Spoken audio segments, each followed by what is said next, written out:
Ladies and gentlemen, you are here because something within you refuses to settle. There's a fire, a voice, a hunger. But there's also another voice, the voice of weakness, the voice of the quitter. You've heard it. It says, maybe this isn't for me. It says, I'm tired. It says, I tried.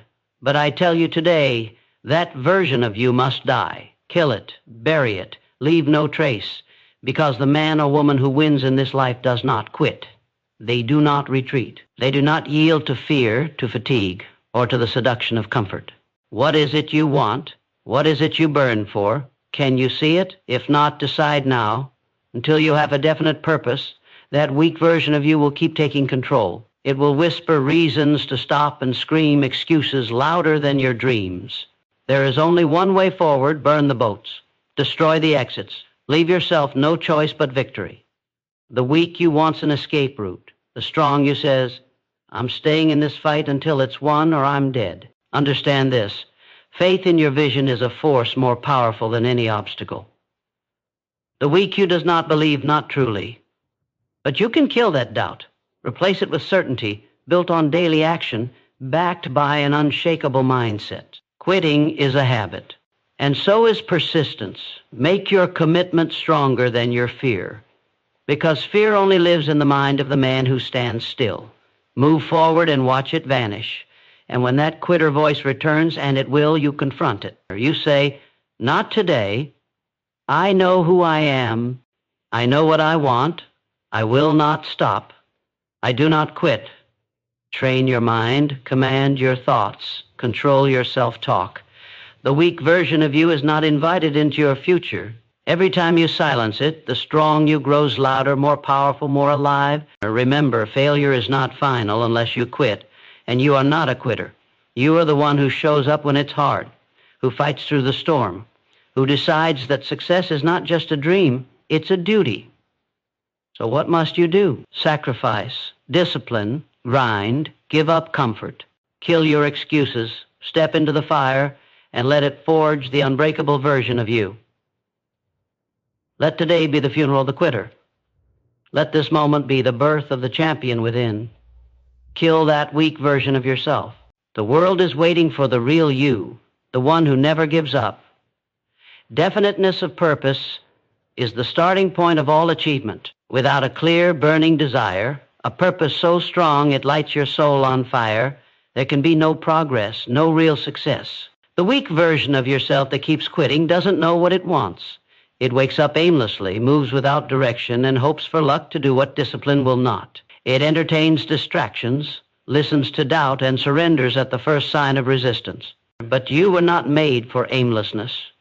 You were not born to drift. When you truly know what you want, down to the detail, with clarity so sharp it cuts through fear, everything changes.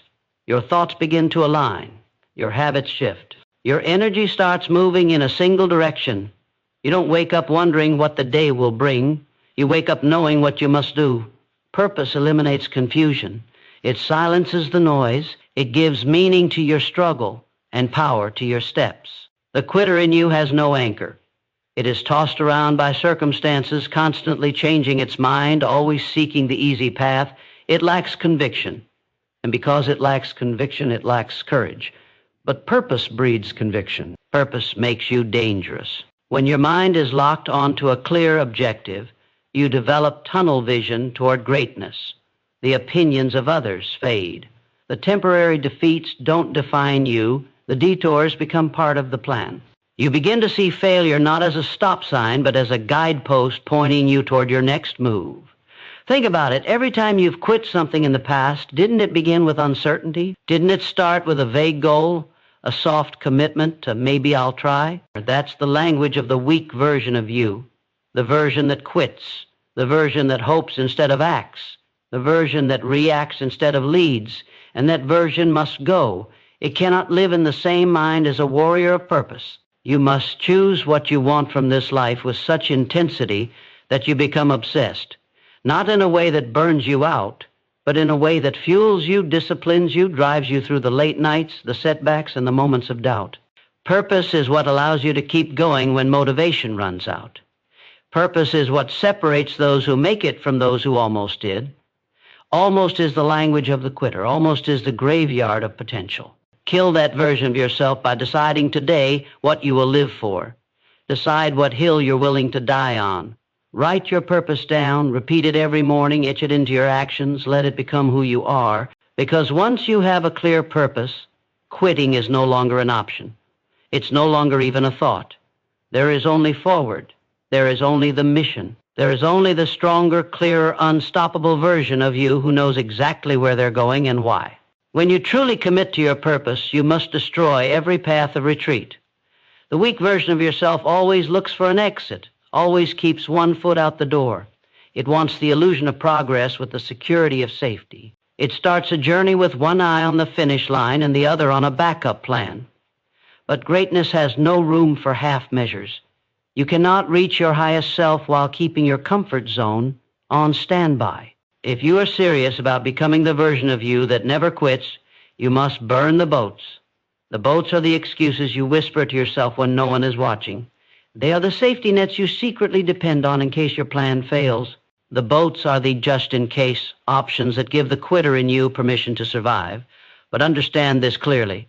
If the quitter is surviving, the winner is starving. One of them must die, and it will not happen until you eliminate the possibility of turning back. You must create conditions in your life where the only direction is forward. Every great transformation begins with a decision that leaves no room for retreat. When you commit with full force, something in the universe shifts. New energy is unlocked. New doors begin to open, not because the path got easier, but because you became more dangerous. You became someone who is no longer negotiating with fear. You became someone who doesn't stop to ask, what if this doesn't work? Because you've already decided it will. And more importantly, you've decided that even if it doesn't go as planned, you will find a way, build a new plan, and keep moving forward. The boats in your life are disguised as ordinary things. A job you hate but refuse to leave. A toxic relationship you tolerate out of fear of loneliness. A plan B you keep refining instead of executing plan A with total commitment. They are the habits that keep you stuck, the friends that keep you small, the mindset that tells you to play it safe. And the longer those boats exist, the louder the quitter's voice becomes. The stronger the temptation to abandon your mission when the storms hit. And they will hit. That is a promise. You will get knocked down. You will face moments where doubt feels more real than belief. But the only thing that determines whether you rise or fold is whether you've left yourself a way to quit burning the boats is not reckless.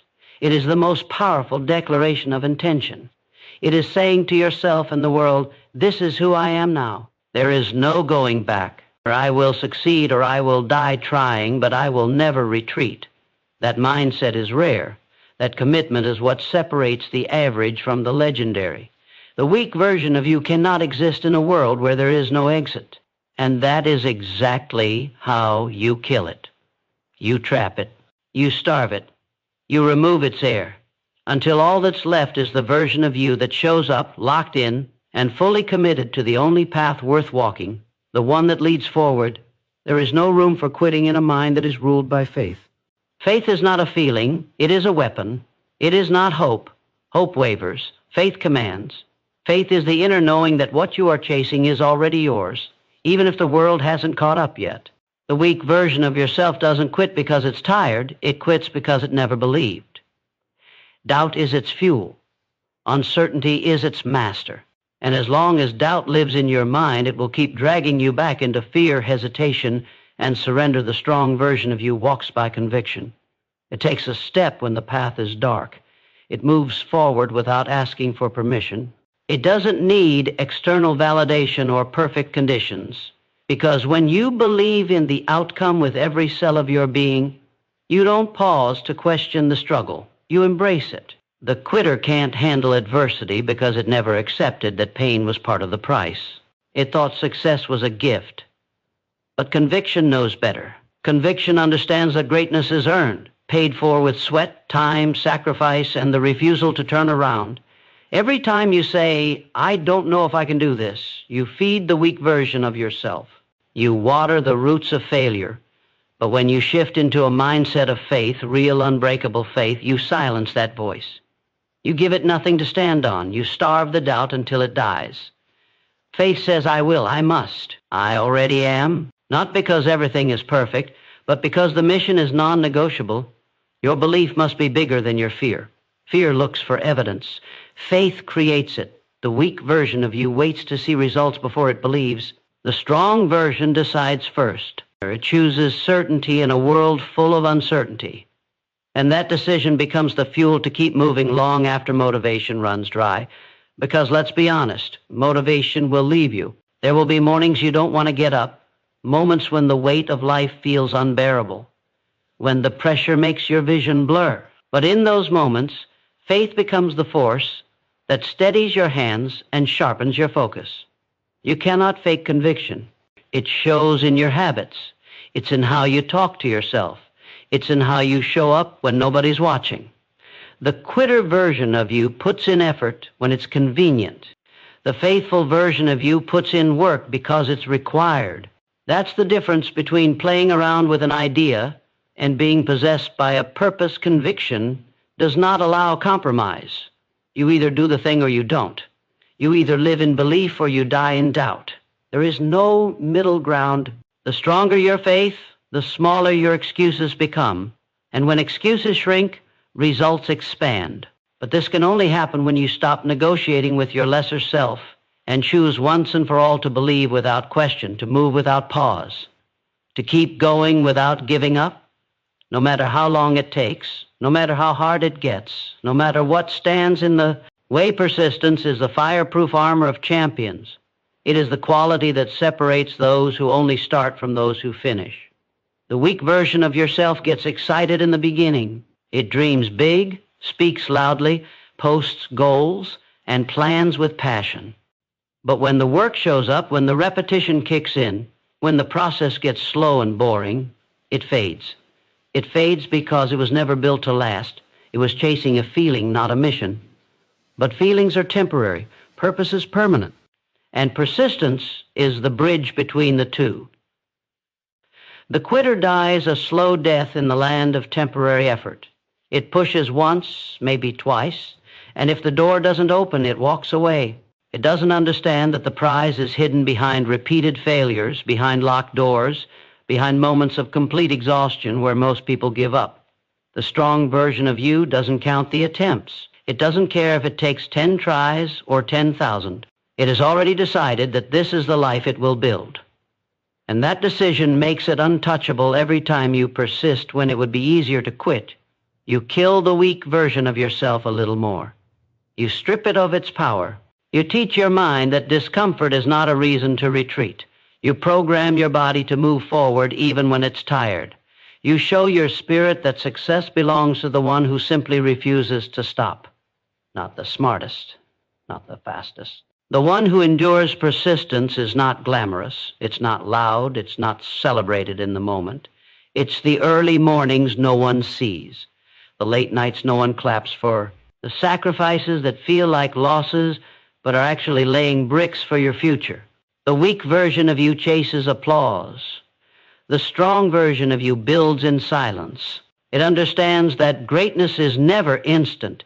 It is carved inch by inch through days stacked on top of days, even when nothing seems to be working. You must decide that you will persist through failure, through fear, through fatigue, through the temptation to settle, because the world will test you.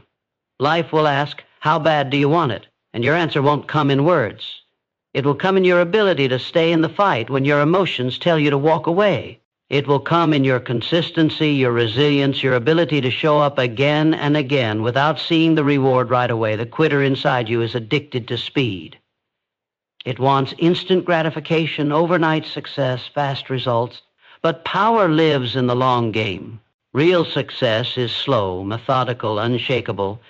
The version of you that persists becomes unstoppable not because of talent, but because it cannot be worn down. Pressure that would destroy others only makes it sharper. Doubt that would derail others only deepens its focus. Persistence is how you rise above average. It is how you outlast obstacles. It is how you prove to yourself that nothing, not failure, not fear, not fatigue, can match your will to keep moving forward. Fear is the tool of the weak version of yourself. It disguises itself as logic, pretending to protect you, when in truth it is robbing you. It tells you to be careful when you should be bold. It tells you to wait when you should act. It convinces you that you are not ready, not good enough, not capable, and you believe it because it sounds like your voice. But it is not your voice. It is the voice of the quitter, and if you keep listening, you will keep losing. Truth is, fear was never real. It was imagined. It lives in your mind, not in your path. The danger you picture, the failure you rehearse, the judgment you dread, none of it has actually happened.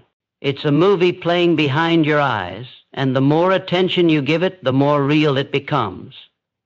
That's how fear wins, not by strength, but by deception. It creates hesitation. It turns minutes into months and months into years. You stall, you shrink, you become cautious. And eventually you call it wisdom when it's really just surrender. The strong version of you knows the truth. It feels fear, but it doesn't bow to it. It uses fear as a compass, not a cage. If something scares you, it means it matters. It means there's growth on the other side. The weak you runs from fear. The powerful you walk straight into it, knowing that everything you want, every dream, every goal, every breakthrough is sitting just beyond that wall. And the only way to reach it is to push through. You cannot negotiate with fear. It does not respond to reason. It only responds to action. You must move anyway. You must speak when your voice shakes. You must show up when your legs tremble. Because the more you face fear, the smaller it becomes. You take its power away, one action at a time. And eventually, it goes silent. Not because it disappeared, but because you stopped listening. The quitter waits for courage to show up before taking action. But the reality is, courage is born in the moment you act in spite of fear, not before. You earn your strength by walking into what you're afraid of and doing it anyway. The more you do that, the more you transform. You begin to realize you were never limited by fear. You were limited by your belief in it. Every great achievement you admire came from someone who refused to be ruled by fear. Someone who was just as uncertain, just as human, but who chose to act regardless. That's who you must become. That's how you kill the weak version of yourself that keeps quitting. You face the fear. You strip it of its disguise. You expose it as the lie that it is. And then you move forward. Not because you aren't afraid, but because you've decided that nothing is more terrifying than a life lived in retreat. The war is not outside of you. The war is within. Every time you take a step toward greatness, the weak version of yourself rises and starts talking. It tells you you're not enough. It replays every failure, every flaw, every shortcoming you've ever had, and it amplifies them until you start to believe that voice. But that voice is not truth. That voice is not you. It is the echo of every excuse you've ever made. It is the ghost of your doubts trying to keep you small. And if you do not learn to control that voice, it will control you. Most people never succeed because they lose this invisible battle, not because they weren't smart enough or talented enough, but because they let their own thoughts talk them out of their destiny. That inner dialogue, what you whisper to yourself when you're tired, when you failed, when no one's watching, shapes your future more than any plan, any strategy, any motivation. The quitter in you speaks in your own language. It sounds like reason. It sounds like safety. It says things like, take a break, maybe next time. You've done enough. And every time you listen, you give it power, but you are not obligated to believe every thought that enters your mind. You have the power to rewrite the script. You have the authority to interrupt the lie and replace it with truth. The strong version of you speaks in a different tone. It speaks of purpose. It speaks of discipline. It reminds you who you are and why you started. It does not whine. It commands. It does not doubt. It decides. That version of you has to be built word by word, thought by thought, action by action. Until it becomes your dominant voice, you must become the guardian of your own mind. You must audit every thought that enters. Is this thought helping me or hurting me? Is it building my future or destroying it? Because thoughts turn into beliefs, and beliefs turn into behavior. and your behavior becomes your life. So when the quitter whispers you can't, you must answer with watch me. When it says this is too much, you respond, I was built for this. You are not fighting for motivation. You are fighting for mental control. And the stronger your control, the weaker the quitter becomes. This is not about toxic positivity. This is about mental discipline. This is about using your words to sharpen your focus, not blur it. It's about creating an inner world so strong, so unshakable, that no setback, no failure, no outside noise can break you. Champions are not born with perfect minds, they build them. They train their thoughts like warriors train their bodies. They don't wait for silence, they command it. They don't beg for peace, they create it. Every time you choose to speak strength over weakness, power over fear, commitment over excuses, you take another piece of your mind back from the quitter who once ruled it. Emotion is a liar. It tells you to act based on how you feel instead of what you've committed to. It wants comfort, not growth. It wants ease, not excellence. The weak version of yourself is emotional. It starts strong, but it finishes nowhere. It moves only when it feels good, when it's convenient, when everything is lined up just right. But champions are not built that way. Discipline is what makes the difference. Discipline moves when emotion says stop. It shows up when motivation disappears. It does the work, especially when you don't feel like it. The quitter in you wakes up and asks, do I feel like it today? The stronger you doesn't ask, it already knows the answer. It says, I do it regardless, because discipline is a decision, not a mood. It's what separates a professional from an amateur, a master from a dabbler, a finisher from a starter. Emotion wants you to rest every time things get hard. Discipline says, we rest only when the work is done. Emotion says, skip the gym, skip the grind, just take it easy. Discipline says, get up, you said you would. That's all the reason you need. You must train yourself to stop negotiating with weakness. There is nothing to talk about. You made a commitment. You created a standard. Your job is to meet it, whether you feel like it or not. That's how the strong version of you is built. Not by hype, not by feelings, but by consistent, relentless, emotion-proof action. Discipline is not glamorous. It's not exciting. It's not loud. But it's what changes your life. The weak version of you will always try to drag you back into emotional decisions. It will tell you to skip today and start tomorrow, but tomorrow is a lie. Tomorrow is a trap. There is no strength in delay. There is only power in discipline. The man or woman who moves with discipline becomes unstoppable because they are no longer ruled by internal chaos. They do not need to feel good to take action. They act, and in doing so, they create the feeling afterward. If you want to kill the quitter, stop waiting to feel inspired. Stop looking for a spark. Stop depending on external triggers to do what you know must be done. Get up and move. Execute your plan even if your emotions scream against it. Prove to yourself that you are not a slave to how you feel. Emotion is temporary. Results are permanent. Discipline builds those results day by day, brick by brick, repetition by repetition. Every time you choose discipline over emotion, you silence the voice of the quitter. You weaken it. You bury it. And eventually it stops trying, because it knows that your will is stronger than its excuses. That is how you rise. That is how you build a life of unshakable power, not because you always felt ready, but because you chose to act. When others chose to fold, you will never rise above the identity you hold in your mind. The weak version of yourself quits not because of the pressure, not because of failure, but because deep down it never believed it was the kind of person who could win. You must understand this. Success is not something you achieve. It's something you become. You don't attract greatness by chasing it. You attract it by aligning your identity with it. You must decide who you are and then move like it, think like it, act like it, until the world has no choice but to believe it too. The quitter in you sees itself as average, as inconsistent, as broken. So it acts in accordance with that identity. And no amount of motivation, no number of affirmations, no fresh start will stick until you kill that identity at the root.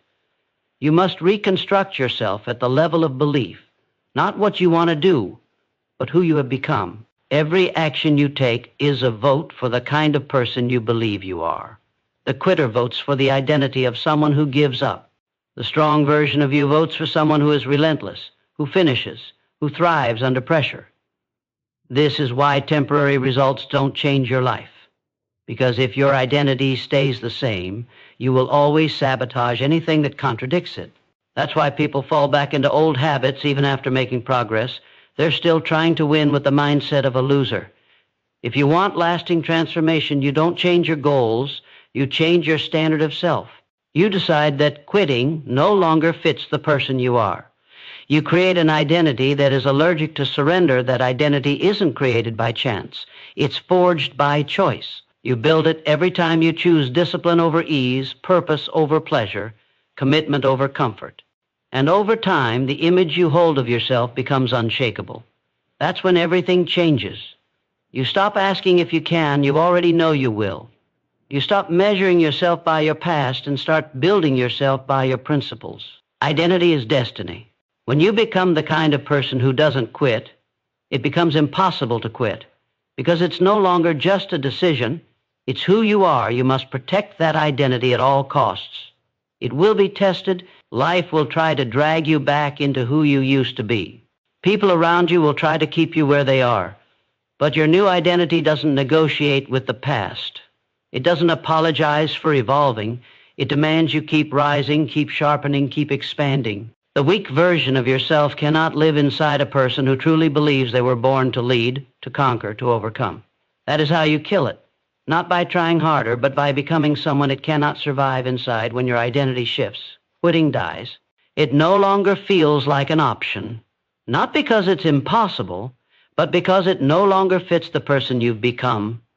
You have evolved past it.